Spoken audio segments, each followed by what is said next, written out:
Oke, Assalamualaikum warahmatullahi wabarakatuh. Selamat berjumpa kembali di YouTube channel saya. Pada kesempatan kali ini, saya akan memberikan informasi yang cukup menggembirakan buat teman-teman yang sudah menunggu informasi terkait jadwal CPNS di tahun 2023 ini. Nah, selain itu, kita juga akan memberikan beberapa gambaran kira-kira persyaratan dan juga dokumen-dokumen dan tahap-tahapan seleksi untuk CPNS 2023 itu seperti apa. Oke, kita langsung saja. Nah, sumber dari informasi ini dari detik.com, yaitu bisa dilihat di sini, finance.detik.com slash CPNS slash sekian-sekian terkait dengan pendaftaran CPNS 2023 tentunya. Nah, untuk persyaratan umum sebenarnya tidak ada perbedaan yang cukup signifikan. Untuk persyaratan umum pertama tentunya, untuk menjadi CPNS kita harus memiliki status warga negara Indonesia. Kemudian juga usianya itu sekitar 18 sampai 25 tahun saat mendaftar sebagai CPNS. Misalnya pendaftaran itu dibuka sampai dengan tanggal, misalnya submit dokumennya sampai tanggal 24 Mei, misalnya Mei 2023 misalnya. Otomatis eh, usia teman-teman per tanggal 24 Mei ini tidak bisa lebih dari 25 tahun. Namun untuk usia sendiri biasanya ada beberapa kebijakan, misalnya teman-teman sudah mengabdi lebih lama, misalnya 5 tahun sudah pernah mengabdi di suatu instansi, itu bisa menjadi salah satu dokumen pendukung, atau juga beberapa instansi memiliki persyaratan yang bisa lebih rendah atau bisa lebih tinggi dari usia yang ada di sini, tergantung dari instansinya. Tetapi ini secara umum usia yang diperlukan mendaftar CPNS itu adalah 18 sampai 25 tahun. Kemudian selanjutnya tidak pernah dipidana. Nah, perlu diperhatikan bahwa tidak pernah dipidana berdasarkan putusan pengadilan yang sudah mempunyai kekuatan hukum karena melakukan tindakan pidana lebih dari 2 tahun penjaranya ya. Jadi ini adalah persyaratan yang harus dipenuhi juga. Kemudian tidak pernah diberhentikan dengan hormat atas permintaan sendiri atau tidak dengan hormat sebagai PNS, TNI, anggota kepolisian atau pegawai swasta. Jadi track record kita di sebelum mendaftar juga itu penting ya, khususnya yang sudah pernah mendaftar dan lolos menjadi PNS, TNI ataupun Polri, tetapi ada beberapa kondisi yang menyebabkan uh, pendaftar itu mengundurkan diri. Nah, itu menjadi pertimbangan juga karena jangan sampai tahun ini mendaftar dan terulang lagi mengundurkan diri. Nah, itu menjadi pertimbangan untuk poin keempat ini. Kemudian tidak sedang menjabat sebagai CPNS ataupun PNS atau prajurit TNI ataupun Polri. Jadi tidak mungkin kamu sudah menjadi PNS ataupun masih status CPNS ataupun P3K, kamu mendaftar lagi menjadi CPNS di tahun ini. Itu tidak bisa ya. Kemudian tidak menjadi anggota atau pengurus partai politik. Nah, kenapa partai politik itu tidak diperkenankan? Karena memang ASN itu adalah pelayan masyarakat yang punya peran dan tidak bisa berpihak ke salah satu partai politik. Jadi dia sifatnya netral. Jadi ini tidak boleh. Kemudian memiliki kualifikasi pendidikan sesuai persyaratan jabatan. Nah, misalnya kamu mendaftar di Kementerian Kelautan, mungkin ada beberapa persyaratan, misalnya sertifikat berkaitan dengan pelayaran ataupun mungkin keahlian untuk berenang dan sebagainya. Kemudian juga sehat jasmani dan rohani sesuai persyaratan. Jadi untuk persyaratan ini ada beberapa instansi memang yang mempersyaratkan, misalnya ada uh, surat keterangan bebas narkoba, kemudian mungkin hanya ada juga beberapa instansi yang mungkin cukup sehat jasmani dan rohani saja, tidak perlu dengan embel-embel uh, bebas dari narkoba seperti itu. Jadi itu tergantung dari instansinya. Kemudian bersedia ditempatkan di seluruh wilayah Republik Indonesia. Nah, ini adalah salah satu persyaratan yang wajib khususnya untuk teman-teman yang ingin mendaftar di instansi pemerintah yang vertikal atau kementerian, karena dia cakupannya itu se-Indonesia. Nah, berbeda halnya dengan teman-teman yang ingin mendaftar di Pemda. Pemda itu biasanya identik dengan warna baju keki ya, coklat. Nah, jika teman-teman mendaftar di Pemda, biasanya teman-teman akan ditempatkan di daerah tersebut, misalnya di kabupaten ataupun di kota tersebut. Tetapi kalau teman-teman mendaftar di instansi kementerian ataupun vertikal, maka teman-teman harus bersedia ditempatkan di seluruh Indonesia, di wilayah seluruh Indonesia ya. Itu mutlak. Oke, selanjutnya kita sudah membacakan persyaratan, kemudian ini berkas-berkas yang biasanya dan perlu dilengkapi. Jadi teman-teman, kalaupun ada masalah dengan berkas-berkas ini, sebaiknya sedari sekarang dipersiapkan dan diperbaiki jika ada koreksi ataupun kesalahan-kesalahan yang tidak diinginkan. Pertama tentunya adalah fotokopi ijazah terakhir dan transkrip nilai terakhir dari pihak instansi pendidikan. Nah, untuk teman-teman yang mendaftar S1 misalnya formasi yang dibuka S1, tapi teman-teman ternyata sudah menyelesaikan studi S2, maka yang teman-teman harus kumpulkan adalah ijazah S1 karena di persyaratan atau di formasi yang dibuka adalah formasi untuk S1. Nah, itu yang perlu diperhatikan. Jangan sampai teman-teman mendaftar untuk formasi S1, tapi karena memang teman-teman sudah lulus S2, yang teman-teman kumpulkan adalah ijazah S2. Itu salah, dan itu bisa menyebabkan gagal dan tidak lolos di seleksi administrasi. Jadi diperhatikan. Kemudian, fotokopi atau scan KTP. Oke, fotokopi atau scan-nya, KTP tentunya. Kalau teman-teman yang mungkin belum punya KTP bisa menggunakan KTP sementara, itu diperbolehkan. Tapi biasa ada masa berlakunya. Kemudian yang ketiga, salinan akta kelahiran. Ini teman-teman kalau misalnya masih belum punya salinan akta kelahiran atau belum punya akta kelahiran, mungkin bisa segera dipersiapkan di Dukcapil setempat. Kemudian keempat, salinan surat keterangan. Surat keterangan ini biasanya tergantung ya. Jadi berkaitan dengan formasi dan juga berkaitan dengan instansi. Biasanya ada beberapa surat keterangan yang diperlukan.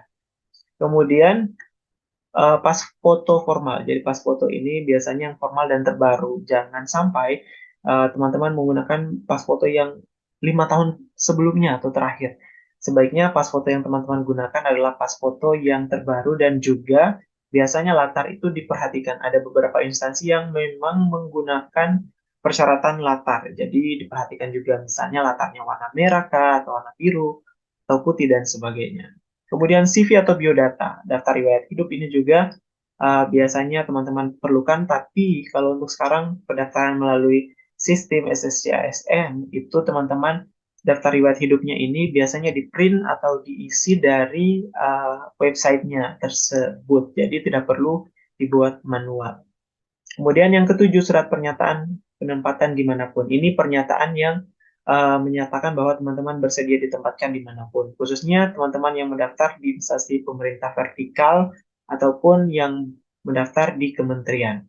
Nah, itu harus ada biasanya. Kemudian untuk surat keterangan lainnya yang dibutuhkan oleh instansi itu beda-beda, tapi untuk secara umum ada 7 ini, dan adapun penambahan dari instansinya itu nanti akan diinformasikan. Jadi teman-teman sebelum mendaftar harus dibaca sebaik-baiknya dengan seksama terkait berkas-berkas ini, karena ini sebenarnya simpel tapi krusial. Banyak yang gagal di seleksi administrasi karena beberapa yang tidak memperhatikan. Misalnya ada yang dipersyaratkan untuk menyertakan akreditasi program studi. Jadi kalau disebutkan akreditasi program studi, maka teman-teman harus menyertakan akreditasi program studi di saat teman-teman lulus, bukan akreditasi saat ini ya. Ketika teman-teman lulus misalnya 2016, maka yang akreditasi digunakan adalah akreditasi program studi di tahun 2016, bukan di tahun 2023 ini. Kemudian juga teman-teman harus perhatikan bahwa akreditasi ini adalah akreditasi, misalnya yang dibutuhkan akreditasi prodi atau program studi, maka jangan menyertakan akreditasi kampus karena itu beda. Oke, kita lanjut. Alur pendaftarannya seperti biasa sebenarnya untuk P3K, untuk ASN juga itu, CPNS itu kurang lebih sama. Jadi akan ada portal pendaftaran yaitu SSCISN di http sscisn.bkn.go.id. Nah, ini portal yang resmi digunakan untuk pendaftaran CPNS dari beberapa tahun lalu sudah menggunakan ini dan akan digunakan secara terus-menerus. Jadi kalau teman-teman sudah punya akun, bisa memperbaharui statusnya. Kemudian, daftar dan buat akun tentunya, lengkapi informasi ini yang tadi saya sebutkan bahwa ada daftar riwayat hidup. Nah, ini biasa informasinya dilengkapi manual atau diketik ya. Kemudian ada pilihan lanjut untuk proses selanjutnya. Kemudian proses pendaftaran akun. Tunggu sehingga konfirmasi muncul. Nah, ini untuk pendaftaran akun saja teman-teman ya. Setelah teman-teman sudah punya akun, login. Tapi kalau teman-teman sudah punya akun sebelumnya, misalnya sudah pernah mendaftar CPNS atau P3K sebelumnya dan ingin mendaftar CPNS di tahun ini, teman-teman sudah punya akun, tinggal login saja. Jadi tidak perlu lagi daftar akun. Oke, loginnya seperti biasa, login saja, kemudian lengkapi data diri, unggah foto, swafoto, dan foto KTP juga biasanya. Jadi ikuti instruksi di akunnya, kemudian klik selanjutnya. Itu tahapan kedua ya. Kemudian tahapan ketiga ini adalah pilih jenis seleksi dan formasi. Jadi jenis seleksinya apa? Misalnya CPNS atau P3K, itu yang teman-teman perlu perhatikan. Kemudian formasinya. Ini formasinya berkaitan dengan mau daftar di instansi apa, kemudian jabatannya apa. Misalnya sebagai guru atau mungkin sebagai bidan atau dokter dan sebagainya itu perlu diperhatikan. Dan juga diperhatikan jenjang pendidikannya S1K, D3, SMA, ataupun S2. Nah, setelah itu, teman-teman akan masuk ke tahap keempat, yaitu unggah dokumen. Unggah dokumen sesuai dengan persyaratan, mulai dari ukuran, kemudian juga format yang ditentukan ini harus diperhatikan sebelum teman-teman mengunggah. Jadi, di cross-check lagi. Kalau saya itu biasanya setelah saya mengunggah, itu biasa kita masih bisa lihat dokumen kita yang unggah itu apa sudah betul atau tidak. Jangan sampai teman-teman salah mengklik dan memilih dokumen yang salah, seperti itu ya. Kemudian yang kelima, cetak kartu. Cetak kartu ini adalah salah satu tahapan terakhir ketika teman-teman sudah mendaftar. Setelah mencetak kartu, teman-teman tinggal menunggu informasi kelulusan. Apakah teman-teman bisa lanjut ke tahap berikutnya atau tidak. Oke, kemudian teman-teman juga inilah jadwal CPNS 2023. Selama tidak ada perubahan, ada jadwal yang sudah ditentukan, yaitu pada April nanti 2023 ini akan ada pengumuman penetapan formasi CPNS untuk 2023. Jadi di April 2023 ini teman-teman sudah bisa melihat kira-kira untuk background pendidikan saya, misalnya saya S1 ataupun misalnya saya D3 kesehatan dan sebagainya. Teman-teman sudah bisa memilih saya bisa mendaftar di mana dan kira-kira kuota yang cukup banyak dan berpotensi untuk memperbesar kelulusan di tahun 2023 ini kira-kira di mana. Jadi teman-teman perlu pertimbangkan instansinya, kemudian kuotanya, dan jangan sungkan-sungkan untuk mempertimbangkan juga salary atau gaji yang teman-teman akan dapatkan nantinya berkaitan dengan apakah teman-teman mendaftar di Pemda, di instansi vertikal, atau di kementerian. Kemudian pada Juni 2023 juga ada kuartal 3 untuk pengumuman pembukaan pendaftaran CPNS dan P3K. Jadi siap-siap saja teman-teman pada April segala dokumen, kemudian mungkin persiapan-persiapan pembelajarannya, teman-teman sudah bisa persiapkan sedari sekarang. Oke, kita lanjut lagi. Nah, baik selanjutnya ada tahapan-tahapan untuk seleksi CPNS tahun 2023.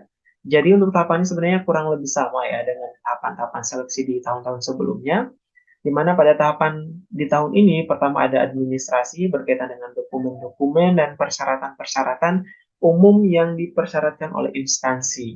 Jadi teman-teman administrasi ini teman-teman harus perhatikan dan baca seksama karena ini adalah start awal teman-teman melakukan pendaftaran. Karena ketika teman-teman gagal di tahap pertama, otomatis teman-teman tidak akan lanjut ke tahapan berikutnya. Kemudian selanjutnya ada tahapan kedua, yaitu seleksi kompetensi dasar.